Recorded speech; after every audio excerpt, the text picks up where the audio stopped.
A TV Conjur recebe Patrícia Vanzolini, a primeira mulher eleita presidente da OAB Paulista em 89 anos de história. Ela é doutora pela PUC de São Paulo e já foi vice-presidente da Associação dos Advogados Criminalistas, é sócia do escritório Brito e Vanzolini Advogados Associados e professora do Mackenzie e da Damásio. Patrícia foi eleita em 25 de novembro de 2021 com cerca de 36% dos votos dos advogados paulistas. E, apesar de ter história e brilho próprio na advocacia brasileira, também carrega o DNA do cancioneiro paulista. É neta do cientista e compositor Paulo Vanzolini, que, entre outras pérolas, legou Ronda e Volta por Cima, cujo trecho reconhece a queda e não desanima, levanta, sacode a poeira e dá volta por cima, é repetido como um mantra por muitos brasileiros em momentos de adversidade. Professora, o que a senhora pretende fazer para fazer a advocacia paulista dar a volta por cima após tempos difíceis como o que vivemos? Muita coisa, muita coisa. Há muito trabalho a ser feito. Esse projeto de restauração da ordem é um projeto grandioso, é um projeto que não tem apenas um braço ou apenas uma vertente, ele é um projeto que passa desde da governança, de acertar, de trazer a ordem para o século XXI, de modernizar, de dar eficiência, de colocar a ordem alinhada com todos os objetivos de desenvolvimento sustentável, com os parâmetros de ESG, ou seja, fazer com que a ordem seja uma instituição representativa do século XXI, da advocacia paulista, e daí fazer com que ela funcione para a advocacia, fazer com que ela atenda os anseios da advocacia, as necessidades até mais do que os anseios da advocacia. Eu acho que o fato de que nós somos terminantemente contra a reeleição e queremos mesmo uma reforma estrutural, uma reforma institucional que faça com que a instituição funcione melhor, eu acho que isso faz toda a diferença, né? Eu acho que um dos problemas da atual gestão é que o foco na reeleição fez com que muitos projetos ficassem travados, fossem abortados, por medo de que eles desagradassem parte do eleitorado, o que quer que fosse. Eu acho que esse descompromisso com reeleição e esse compromisso com uma mudança estrutural profunda na ordem, eu acho que isso faz toda a diferença nos nossos projetos. Então, o que nós temos agora é que arregaçar as mangas, tem muito a ser feito em 3 anos, mas nós vamos trabalhar cada minuto desses 3 anos com esse foco. Perfeito, doutora. A senhora obteve uma vitória histórica, mas também é fato que foi uma vitória apertada. A advocacia paulista está dividida, o que a senhora pretende fazer para uni-la novamente? Eu acho que essa divisão da advocacia paulista é um dos adversários, é um dos nossos inimigos, né? E nós, então, na primeira hora, o que nós pretendemos fazer mesmo é uma reunificação.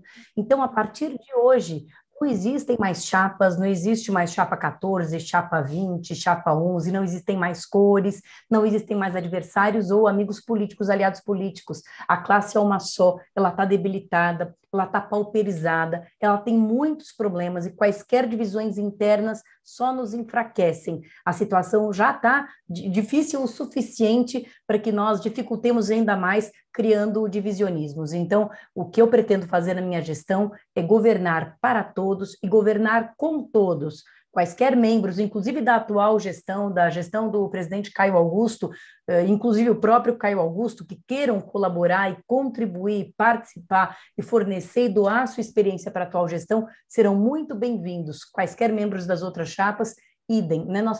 É um esforço hercúleo, é um projeto grandioso, nós não podemos dispensar ajuda e nem nos dar o luxo de nos dividirmos. Eu acho que esse pensamento de unificação da classe é o vetor principal que vai nortear toda a nossa política. Professora, quais serão as prioridades do seu primeiro ano de gestão? Primeiro ano de gestão é, em primeiro lugar, tomar pé das coisas como elas estão e diagnosticar problemas de base, diagnosticar problemas de governança, quer dizer, fazer um pente fino e uma auditoria nas contas, fazer uma revisão dos contratos, verificar onde o dinheiro da anuidade está sendo gasto, dar transparência, informatizar, modernizar, dar eficiência para a gestão da ordem. Eu acho que nós precisamos aqui de um acerto bastante profundo em termos de governança, de alinhar mesmo a OAB com princípios das grandes empresas privadas e dos grandes entes públicos. A OAB acabou se colocando numa situação um pouco confortável, né, num limbo entre o público e o privado, em que ela consegue reunir o pior dos dois mundos, né, em termos institucionais, sem fazerem uma crítica à pessoa do gestor, mas em termos institucionais ela não tem nem a responsabilidade dos entes públicos, nem a dos entes privados. Então nós precisamos mudar essa base da governança e precisamos começar a atuar no foco das emergências para a advocacia, quer dizer, precisamos identificar os gargalos, onde é que a advocacia está sendo mais aviltada, então se é na questão da exclusão tecnológica, se é na questão das prerrogativas, e temos que atuar de forma muito firme para que esse ano a advocacia consiga trabalhar. Os 2 últimos anos foram muito cruéis, nós vimos advogados trabalhando em condições muito indignas e muito, na verdade, inviabilizantes. Não dá para dizer que um advogado que faz uma audiência online de um celular, com a internet caindo, esteja fazendo advocacia. Ele está fazendo um arremedo de advocacia e não é culpa dele. Então, nós temos que conversar com os entes públicos, TJ, TRT, ver o que nós podemos fazer em termos de ajuda institucional para que a advocacia consiga trabalhar. Essa é a nossa prioridade, que a advocacia consiga atuar, porque isso é também proteger a cidadania, né? Não é proteger uma casta, uma classe de eleitos, é proteger a única via que o cidadão tem de chegar à justiça. Então, a advocacia tem que ter condições de trabalho, esse é o nosso foco esse ano. Qual foi, na sua opinião, doutora, o maior trunfo de sua campanha? Houve algum momento marcante? Porque, historicamente, a situação é normalmente reeleita. O que a senhora acredita que foi determinante para que esse quadro não se repetisse dessa vez? Eu acho que essa vitória histórica, não só de uma mulher, mas da oposição, se deveu a uma conjugação muito feliz de fatores. Essa eleição, ela tem um desenho institucional muito desfavorável para a oposição. Não é à toa que a situação quase sempre leva. O desenho institucional é feito para isso, e nós queremos mudar, inclusive isso, né? Eu quero, ao final da minha gestão, deixar um desenho institucional que permita à oposição concorrer em igualdade de condições. Nós temos desde problemas como a duração da campanha, que tem só 40 dias para serem percorridas 254 subseções, até questões mais graves, como, por exemplo, o não fornecimento pela situação na atual gestão das listas das quais constavam os advogados daquela subseção, enfim, tivemos muitos problemas. E eu acho que nós só conseguimos vencer por votação apertada, como você disse, porque conjugávamos muitos elementos diferenciados, né? Conjugávamos, eu acho que uma mulher na cabeça de chapa, que era um fator importante, também conjugávamos uma professora, e eu acho que o fato de eu já ter uma vida prévia de comunicação, de credibilidade, de falar aos jovens advogados, de ser ouvida por eles, de ser conhecida por eles, isso tudo também favoreceu, porque um grande desafio dessa eleição é que a oposição se torne conhecida, né? É difícil que você se torne um rosto ou uma voz conhecida em tão pouco tempo, num grupo tão heterogêneo, né? Mas eu acho que teve, então, a minha figura, que acho que foi importante, teve a figura do Leonardo Sica, que é uma pessoa com todo esse background da experiência dele na ASP, da experiência dele de articulação política. Nós trouxemos para a chapa pessoas muito fortes dentro do sistema ordem e com muita experiência de gestão, o Alexandre de Sade Domingues, né, que foi um gestor da OAB de Guarulhos, a Daniela Magalhães, que foi gestora da OAB de Jundiaí, a Dione Almeida, que é gestora em Miracatu. Então, nós conjugamos peças que se complementaram e, além disso, um quadro de propostas que realmente nenhuma outra chapa tinha igual ao nosso, porque nós passamos 3 anos, né, desde a última eleição, nós constituímos um instituto e passamos 3 anos construindo as propostas, pensando em projetos, não foi algo feito aí de afogadilho.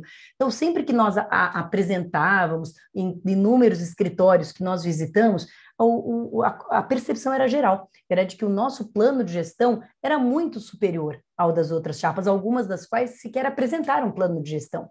Então, acho que juntou um grupo com peças isoladas muito forte, que formavam um conjunto muito bom, e com um grupo de propostas também muito consistente, com um plano de gestão muito consistente.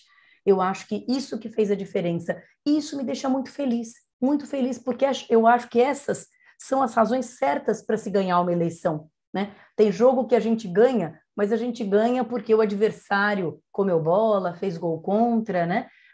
Enfim, Nem toda vitória é meritória. E eu acho de verdade que a nossa vitória, a vitória da Chapa 14, foi muito meritória, porque eu acho que ela foi uma vitória pelas boas razões, né? Pelo histórico das pessoas, pelo conjunto do grupo, pela diversidade, pela representatividade, pelo fato que o nosso grupo tinha uma forte representatividade do interior, representatividade das pessoas trans, pessoas com deficiência, paridade de gênero, equidade racial, enfim, grupo e propostas. Eu acho que essa é uma boa razão e acho que foi por isso que a gente ganhou. Além de atuar na área criminal, a senhora tem uma atuação destacada também como professora universitária e professora de cursinhos preparatórios para o exame da ordem. É notório que a senhora é muito admirada e querida pela advocacia jovem e, por meio do seu trabalho, ajudou muita gente a realizar o sonho de ser advogado também. Queria saber quais são os planos para essa parcela da advocacia. A gente tem um cuidado especial e um carinho especial, justamente por força desse meio histórico, né, com a jovem advocacia, porque é algo que eu sinto na pele, fazer com que essas pessoas, ou ajudar essas pessoas a passarem no exame de ordem e depois encontrá-las 2, 3 anos depois, abandonando o sonho, indo trabalhar no comércio, sem conseguir nenhum cliente. Então, eu tenho uma vivência muito aguda, muito próxima dessa realidade triste, né? Então, a gente tem inúmeros planos. Eu acho que a gente, basicamente, poderia fazer 2 pensamentos. O primeiro, um plano de capacitação e qualificação com a nova ESA, né? Com uma ESA que realmente possa ter uma formação complementar, cursos de especialização, cursos de atualização, possa fazer com que os advogados melhorem, se qualifiquem, abram novos mercados de trabalho, percebam novos nichos que possam ser explorados, desenvolvam suas habilidades, seus talentos e, por outro lado, complementem eventuais deficiências da formação. Esse projeto da nova ESA é agregado ao projeto Anuidade de Volta, através do qual a gente vai restituir o valor da anuidade nos cursos promovidos pela ESA, até o valor ali pago da anuidade, é como se aquilo fosse um cashback. E eu acho que isso permite a democratização dessa oportunidade para que todos possam se qualificar.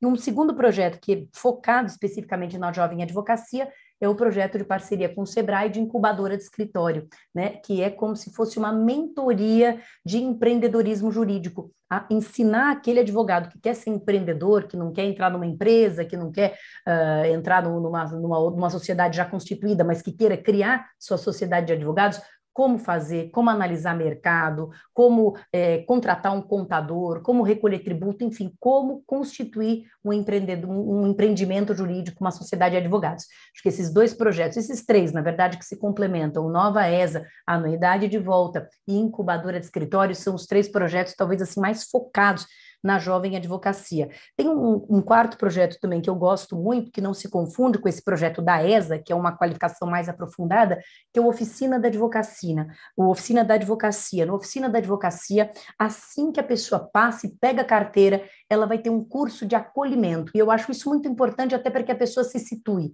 Esse curso de acolhimento é um curso em que a pessoa vai, primeiro, aprender sobre a estrutura da ordem e aprender como se integrar essa estrutura, quais as comissões que existem, como é que ela pode participar de uma comissão, como é que ela pode participar da política. Nós entendemos que a OAB também precisa trazer os quadros mais qualificados para dentro da política de ordem, né? Além disso, aprender quais são os nichos de mercado de trabalho, prerrogativas, marketing jurídico, noções básicas de marketing jurídico para saber o que pode, o que não pode, quer dizer, se situar um pouco na carreira para daí escolher, vou empreender ou não, vou prestar currículo, entregar currículo para uma empresa, o que eu vou fazer da minha vida? Então, essa que é a Oficina da Advocacia, que é um curso como se fosse preparatório para a carreira do advogado, a gente acha que também é um projeto muito bacana, que já foi implementado na seccional, na subseção de Guarulhos, pelo Alexandre de Sá Domingues, e que a gente quer replicar aqui na nossa seccional.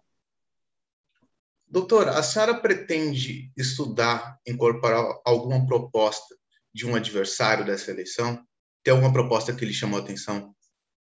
Olha, eu não estamos mais em campanha eleitoral, então não há mais adversários, né? Todos nós somos advogados. Mas uma coisa que, de fato, me chamou a atenção era a falta de propostas digamos assim, mais formais dos meus concorrentes, né? Muitos deles não tinham um caderno de proposta escrito, por exemplo, que nós pudéssemos comparar com o nosso. Mas há propostas que são muito parecidas com as nossas e que podem ser incorporadas e podem ser aprimoradas.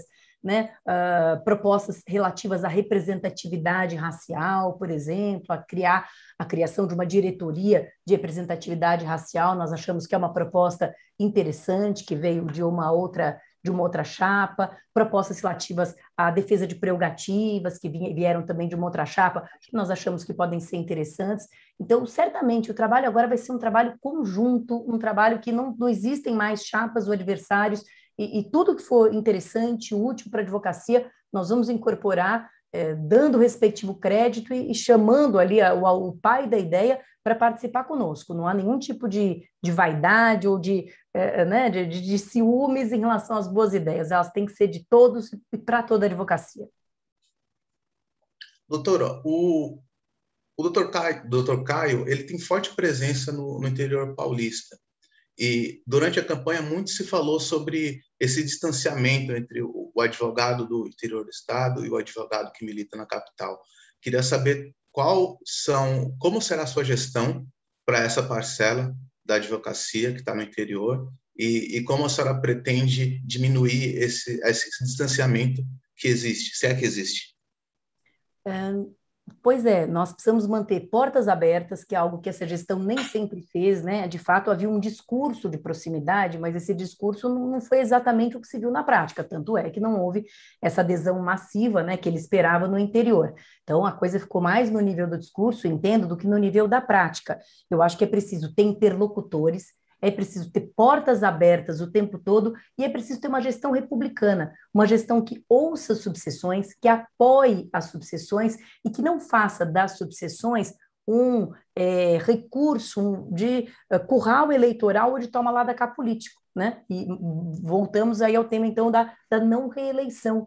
Né? A subseção ela não tem que estar alinhada ideologicamente ou politicamente com a seccional para receber subsídios, para receber suporte financeiro, para ter suporte para os seus empreendimentos. Então, é preciso que haja uma gestão mais republicana em relação a todas as subseções, mais próxima e mais republicana. Então, a nossa gestão vai ser uma gestão de portas abertas, vai ser uma gestão na qual haverá um interlocutor específico para conversar com as subseções, sem prejuízo da minha porta, que sempre vai estar aberta, como sempre teve, né? Mas eu acho que é importante que haja interlocutores para que esse canal possa estar sempre limpo e vai ser uma gestão republicana. As subseções têm que ser ajudadas, têm que ter autonomia, porque o problema ali não é a subseção, o problema é a advocacia, a subseção é que entrega na ponta.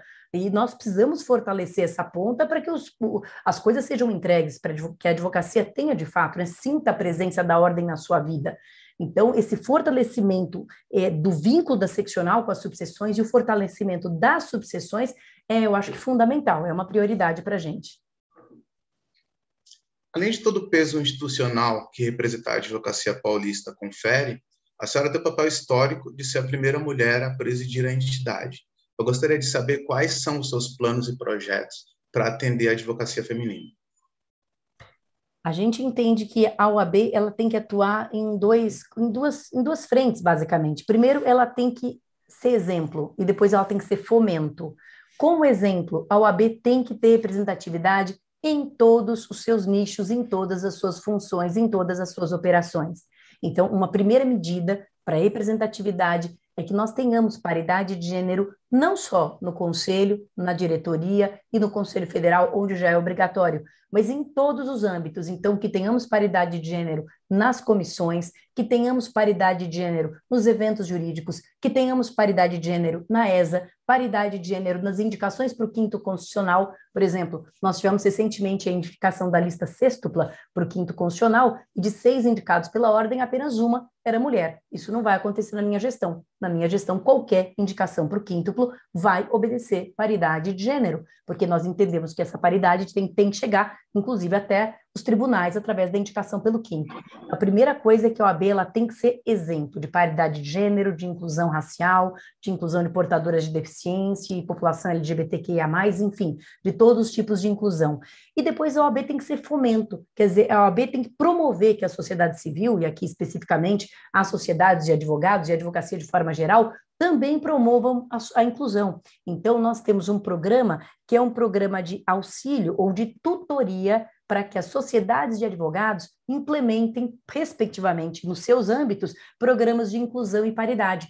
Quer dizer, nós precisamos ensinar os escritórios, nós precisamos fomentar debate, fomentar simpósio, fomentar palestra e ensinar os advogados, prestar um serviço mesmo de mentoria para a sociedade de advogados, como promover, por que é importante promover programas de inclusão e como promovê-los, porque também às vezes não é uma coisa tão simples quanto parece, a inclusão da paridade de gênero, da advocacia negra, né? Então nós precisamos fomentar isso da porta para fora e precisamos também cuidar dessas defesas.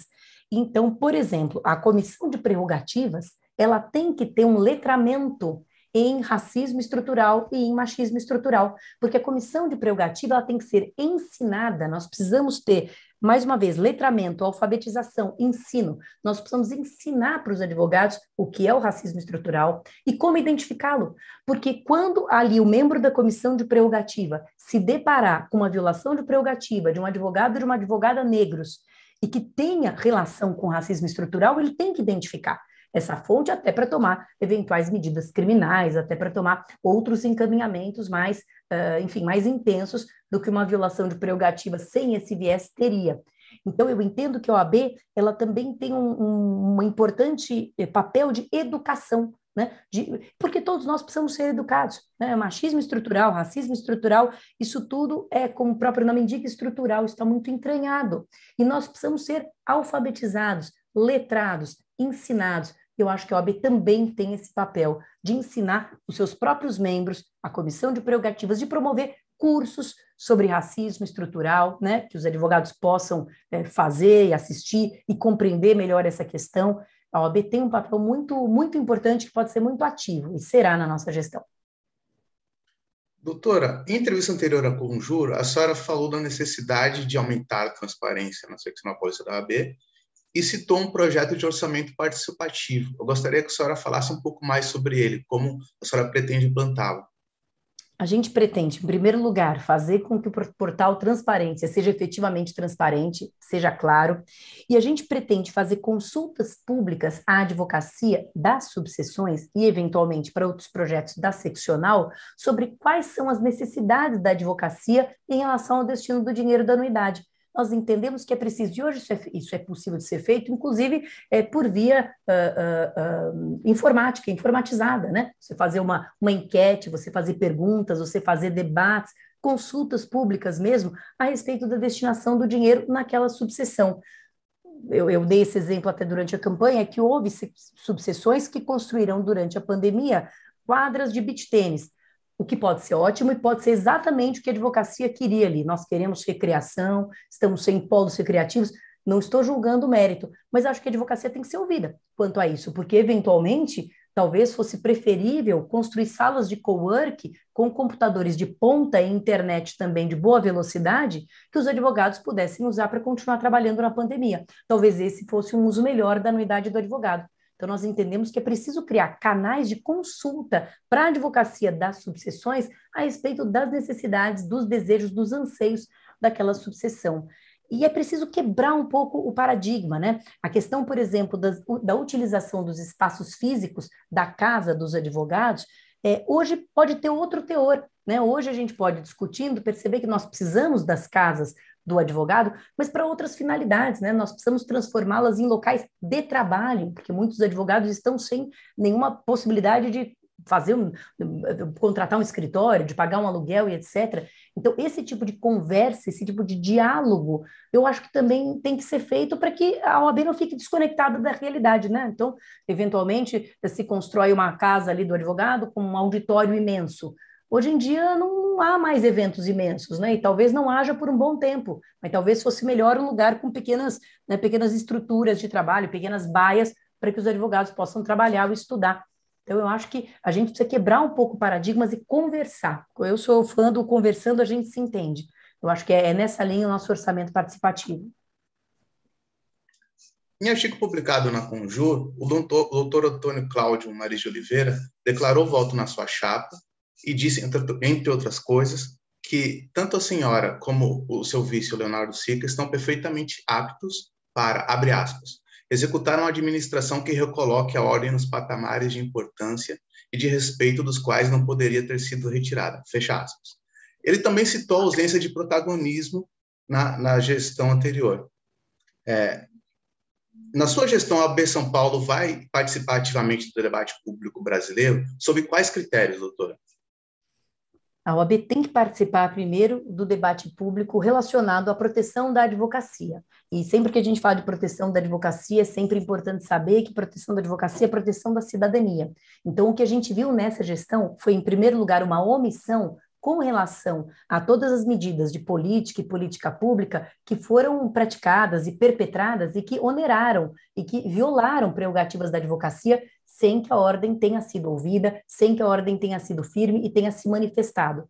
Então, essa primeira, digamos, essa primeira omissão, eu acho que ela tem que ser imediatamente sanada, né? Um projeto de uma prefeitura que diga que vai fechar escritório tem que ter a intervenção da OAB, né? Escritório de advocacia é como um consultório médico, é um serviço de utilidade pública, não pode parar, porque a justiça não pode parar, tem coisas que não podem parar, as delegacias não param, as pessoas não param de ser presas, né? As pessoas não param de sofrer também crimes como vítimas, né? Os pais não param de ter o direito de visitar seus filhos, as mães não param de ter o direito de receber suas pensões alimentícias, né? O cidadão não para de ter o direito de ter uma verba indenizatória do INSS, né, da qual ele depende para se manter. Então, eu acho que, em primeiro lugar, o que nós vamos ter é uma atitude muito proativa na defesa da advocacia perante as outras instituições, magistratura, Ministério Público, Delegacia Geral, CNJ. Esse papel eu sinto que não foi devidamente cumprido pela atual gestão. Quanto a questões que não dizem respeito diretamente à advocacia, porque a OAB ela tem institucionalmente duas funções. Uma é a proteção da advocacia, outra é a defesa da sociedade. Ela tem também esse papel, mas esse papel eu acho que ele tem que ser cumprido com muita sobriedade. Então, esse papel tem que ser cumprido quando as instituições ameaçarem Constituição Federal, Estado Democrático de Direito. Se, por exemplo, né, houver um governador de estado que queira fechar o Congresso, a Assembleia Legislativa, né, obviamente que a OAB tem que intervir. Agora, questões dúbias, questões que são de interpretação jurídica, ou questões que são de posicionamentos mesmo ideológicos, entendo que a OAB não pode intervir, até para ter reservada sua legitimidade de intervenção quando o assunto for uma violação à Constituição ou Estado Democrático de Direito. Então, acho que a OAB ela deve ser moderada nas intervenções da política geral, ela deve ser intensa nas intervenções da política que afeta a classe. E eu acho que a OAB ela pode também cumprir um papel atualmente, que eu acho que talvez seja muito útil e que ela possa cumprir, que é um papel de pacificação e de interlocução com a sociedade. A gente vive hoje um mundo muito judicializado, né? Um mundo do juridiquês. Hoje em dia, a gente já viveu nos anos 80 o mundo que era do economês, então todo mundo tinha que saber de economia.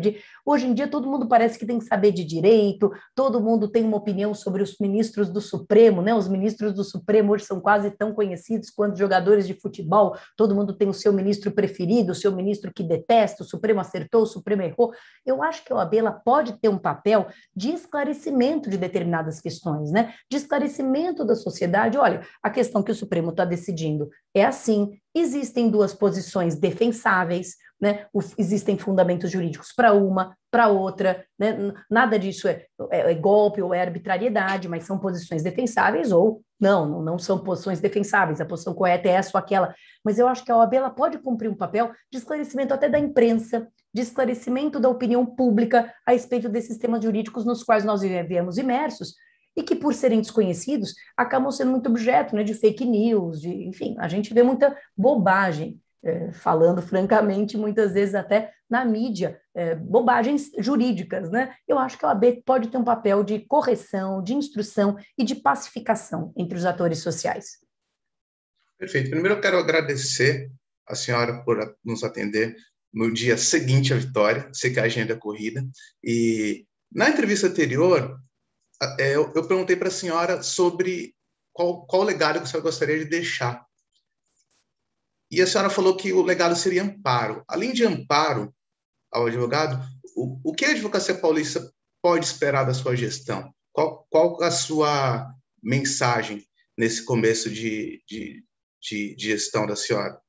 Eu gostaria de deixar uma OAB que nos dê orgulho. E o que é uma OAB que me daria orgulho a mim? É uma OAB moderna, uma OAB eficiente, uma OAB rápida, uma OAB informatizada, uma OAB unificada, republicana, que ampare o advogado, que se pronuncie com sobriedade e coerência também, quando for preciso se manifestar. Eu gostaria de deixar uma OAB no século XXI, uma OAB que esteja em conformidade com todos os parâmetros da boa gestão, da boa governança, do bom uso do dinheiro, e que com isso possa, então, amparar mais a advocacia, possa prestar mais atenção nas necessidades da advocacia, mas eu gostaria de deixar um legado disso, de eficiência, de modernidade, de transparência institucional, um legado, portanto, que tornasse a instituição mais virtuosa. Eu acredito que a gente deve investir na virtude institucional, não na virtude pessoal. O gestor pode ser melhor ou pior. Eu pretendo ser uma boa gestora, espero ser bem avaliada ao fim da minha gestão.